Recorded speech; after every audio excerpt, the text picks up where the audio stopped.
À l'occasion de son dernier numéro de l'année universitaire, c'est un U-Event haut en couleurs que nous vous proposons de découvrir.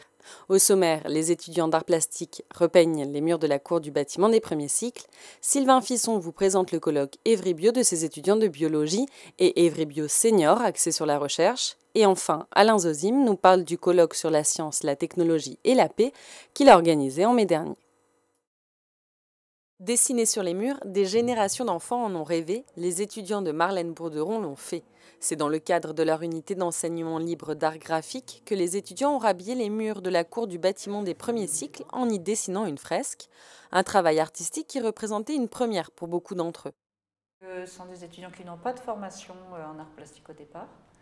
Donc il y a eu un énorme travail de mise au point du dessin et beaucoup d'essais de maquettes successives. Pendant des mois, les étudiants ont donc travaillé la fresque sur du papier dans leur atelier, une maquette qui leur a servi de modèle grandeur nature.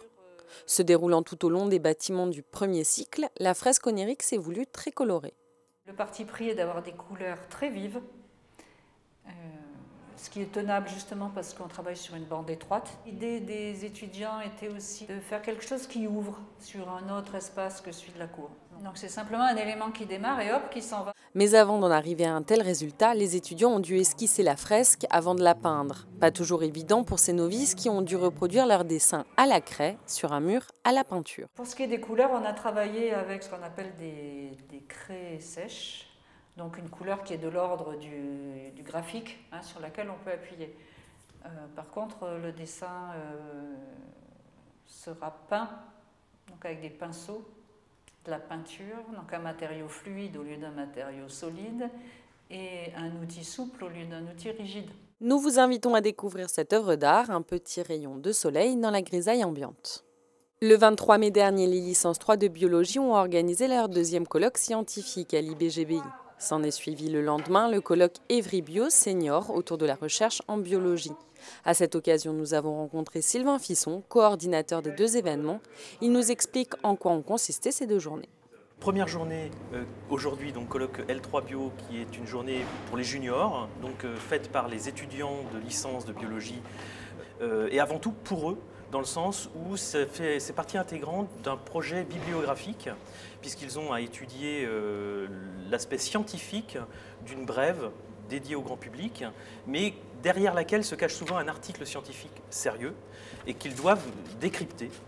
Alors, le colloque Evry Bio Senior de demain, du vendredi 24 mai, a pour but justement de mettre en valeur les activités phares en biologie faites sur Evry, côté académique et aussi côté industriel, par rapport aux travaux qui sont faits dans les sociétés de biotechnologie de Génopole. Et donc on a choisi donc des principes pour cette année, cette première édition, des travaux qui ont fait l'objet de remises de prix, donc palme académique par exemple, ou bien des remises de distinctions industrielles, pour vraiment montrer le potentiel existant sur Evry. Je tiens vraiment à souligner l'activité de centralisation de la coordination de l'animation scientifique organisée par le PSEVS, et avec donc en l'occurrence Anissa Chérif, qui a vraiment fédéré les services de communication de l'université, de Génopole, de l'NCE, de tous les partenaires associés, et qui vraiment est important pour l'organisation d'une telle journée. Quel est le lien entre la science, la technologie et la paix? S'il n'est pas évident, a priori, la science et la technologie sont pourtant au cœur de l'évolution de notre société. Elles jouent un rôle majeur dans le développement d'une véritable culture de la paix, meilleures conditions de vie et de santé, respect de la biosphère et autres problématiques sociétales. C'est autour de ce thème, la science, la technologie et la culture de la paix, qu'un colloque a été organisé à l'université les 22 et 23 mai dernier sous l'égide d'Alain Zozim, pour qui la culture de la paix est un véritable défi. La culture de la paix, c'est un ensemble de valeurs et de comportements qui vise à résoudre les conflits par des méthodes non violentes, par le dialogue, par la recherche du consensus. Pour en discuter, de nombreuses personnalités étaient présentes. On a réuni des gens à la fois du milieu de la recherche en sciences exactes comme de la recherche en sciences humaines et de la société. Nous avons réuni des gens des associations militantes de la culture de la paix, de l'éducation à la paix, principalement. Traité à l'UEVE, la thématique du colloque, la culture de la paix, est un sujet bien connu de l'université. Alors c'est un colloque qui relie, vous l'avez vu, sciences, technologies et culture de la paix.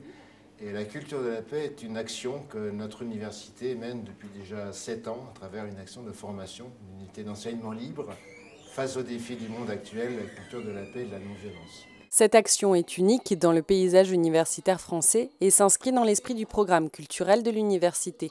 Un travail de recherche dans le cadre de l'UFR Droit et Sciences politiques sur ce sujet est d'ailleurs envisagé depuis le colloque.